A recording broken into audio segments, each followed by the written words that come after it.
أعوذ بالله من الشيطان الرجيم. بسم الله الرحمن الرحيم.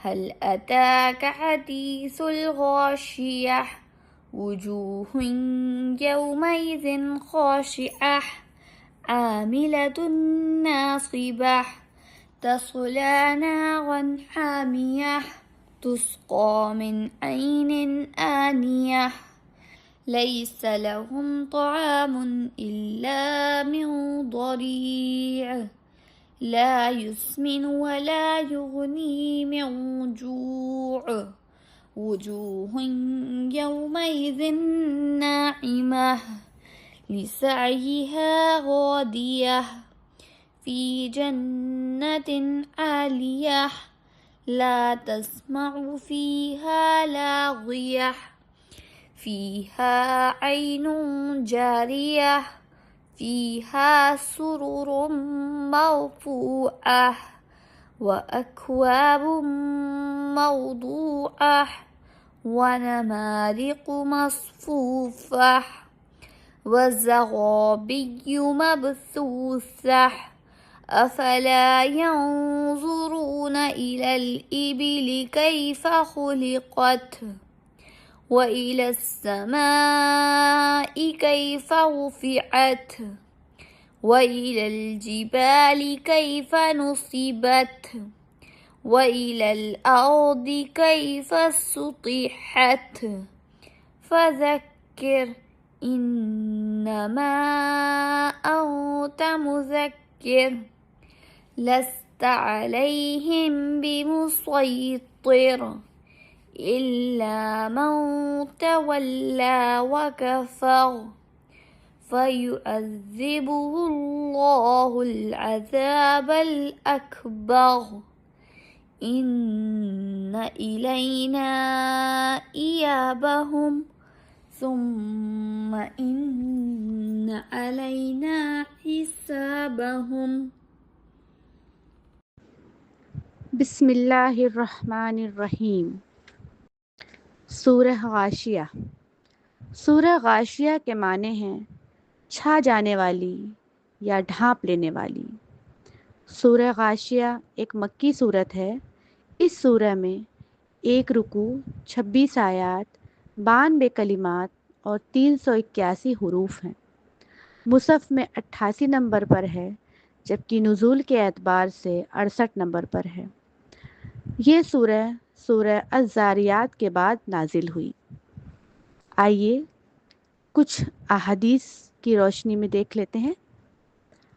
حضرت ضحاک بن قیس رضی اللہ تعالیٰ عنہ نے حضرت نعمان بن بشیر رضی اللہ تعالیٰ عنہ سے پوچھا کہ رسول اللہ صلی اللہ علیہ وسلم جمعہ کی نماز میں سورہ جمعہ کے بعد کون سی سورہ کی تلاوت فرماتے تھے؟ حضرت نعمان بن بشیر رضی اللہ تعالیٰ عنہ نے جواب دیا کہ سورہ غاشیہ۔ ایک اور حدیث میں آتا ہے کہ حضرت نعمان بن بشیر رضی اللہ تعالیٰ عنہ فرماتے ہیں کہ اللہ کے رسول صلی اللہ علیہ وسلم عید اور جمعہ کی نماز میں سورہ اعلیٰ اور سورہ غاشیہ پڑھا کرتے تھے۔ اگر عید اور جمعہ دونوں ایک ہی دن پڑھتے تو بھی آپ صلی اللہ علیہ وسلم دونوں نمازوں میں انہی کو پڑھتے تھے۔ آئیے دیکھ لیتے ہیں اس سورہ کا مرکزی موضوع۔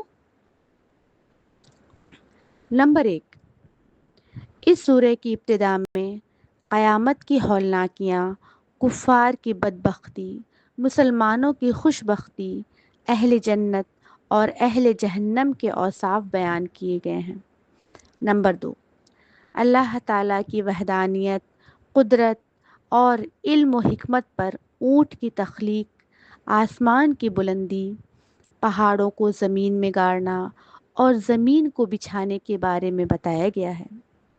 نمبر 3، اس سورت کے آخر میں حضور پر نور محمد مصطفیٰ صلی اللہ علیہ وسلم سے فرمایا گیا کہ آپ کی ذمہ داری صرف نصیحت کرنا ہے، کسی کو مسلمان بنا کر ہی چھوڑنا ہے، یہ آپ کی ذمہ داری نہیں ہے، اور جو کفر کرے گا اللہ تعالیٰ اسے بڑا عذاب دے گا اور قیامت کے دن سب لوگ حساب اور جزا کے لیے اللہ کی بارگاہ میں حاضر ہوں گے۔ اب آگے بڑھتے ہوئے تفسیر دیکھ لیتے ہیں۔ حل اتاک حدیث الغاشیہ، کیا آئی ہے تمہارے پاس خبر ڈھانپ لینے والی کی؟ غاشیہ سے مراد قیامت ہے، اس لیے کہ اس کی ہولناکیاں تمام مخلوق کو ڈھانپ لیں گی۔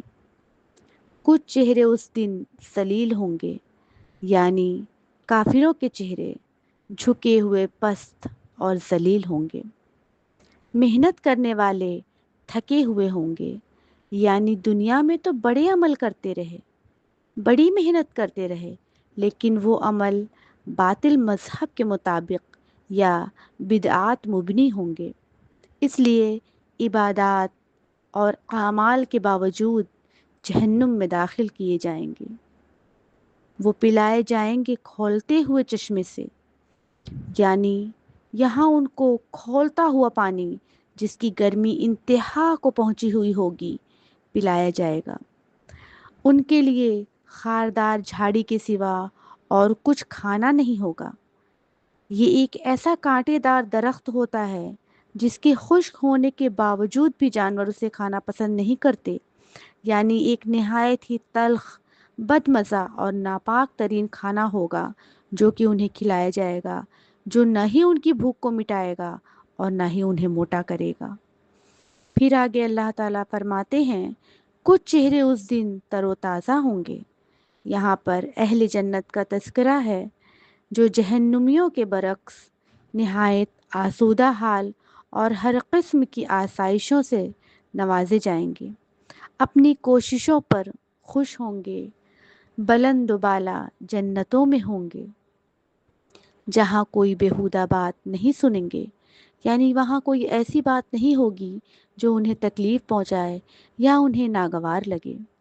جہاں بہتا ہوا چشمہ ہوگا، اس میں اونچے اونچے تخت ہوں گے اور آب خورے رکھے ہوئے ہوں گے، اور ایک قطار میں تکیے لگے ہوئے ہوں گے اور مخملی قالین بچھے ہوں گے، یعنی مسندیں جگہ جگہ بچھی ہوئی ہوں گی۔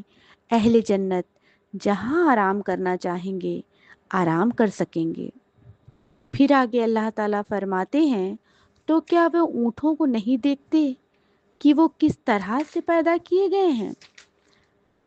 اس وقت اونٹ عرب میں عام تھے اور ان عربوں کی غالب سواری یہی تھی، اس لیے اللہ نے ان کا ذکر کرتے ہوئے فرمایا کہ اونٹ کی خلقت پر غور کرو کہ اللہ نے اسے کتنا بڑا وجود عطا کیا ہے اور کتنی قوت و طاقت اس کے اندر رکھی ہے۔ اس کے باوجود وہ تمہارے لیے نرم و تابع ہے، تم اس پر جتنا چاہو بوجھ لا دو، وہ انکار نہیں کرے گا، تمہارا ماتحت ہو کر رہے گا۔ اس کے علاوہ اس کا گوشت تمہارے کھانے، اس کا دودھ تمہارے پینے اور اس کا اون گرمی حاصل کرنے کے کام آتا ہے۔ آگے اللہ تعالیٰ فرماتے ہیں اور آسمان کو کہ وہ کس طرح سے بلند کیے گئے ہیں، یعنی آسمان کتنی بلندی پر ہے، پھر بھی بغیر ستون کے وہ کھڑا ہے، اس میں کوئی شکاف بھی نہیں ہے۔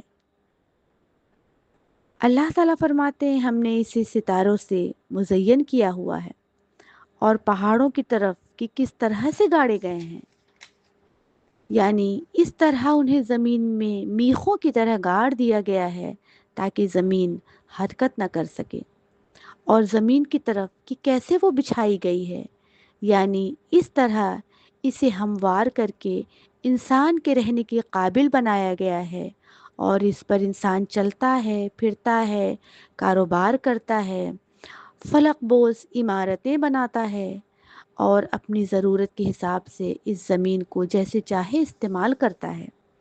آگے اللہ تعالیٰ پیارے نبی محمد مصطفیٰ صلی اللہ علیہ وسلم سے فرماتے ہیں بس آپ نصیحت کریں، آپ صرف نصیحت کرنے والے ہیں، یعنی آپ کا کام صرف تبلیغ و دعوت ہے، اس کے علاوہ یا اس سے بڑھ کر کچھ نہیں۔ آپ کچھ ان پر داروغہ نہیں ہیں، یعنی آپ انہیں ایمان لانے پر مجبور نہ کریں۔ ہاں بالکل، جو شخص کفر کرے گا، نافرمانی کرے گا، تو اللہ تعالیٰ اسے بڑا عذاب دے گا۔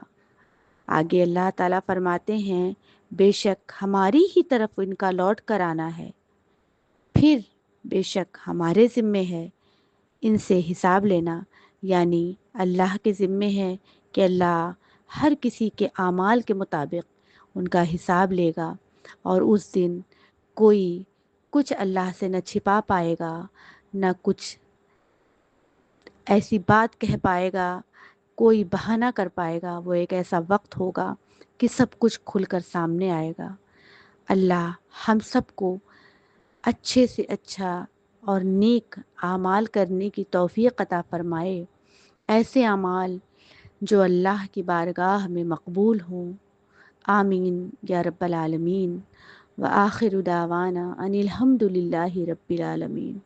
السلام علیکم ورحمۃ اللہ وبرکاتہ۔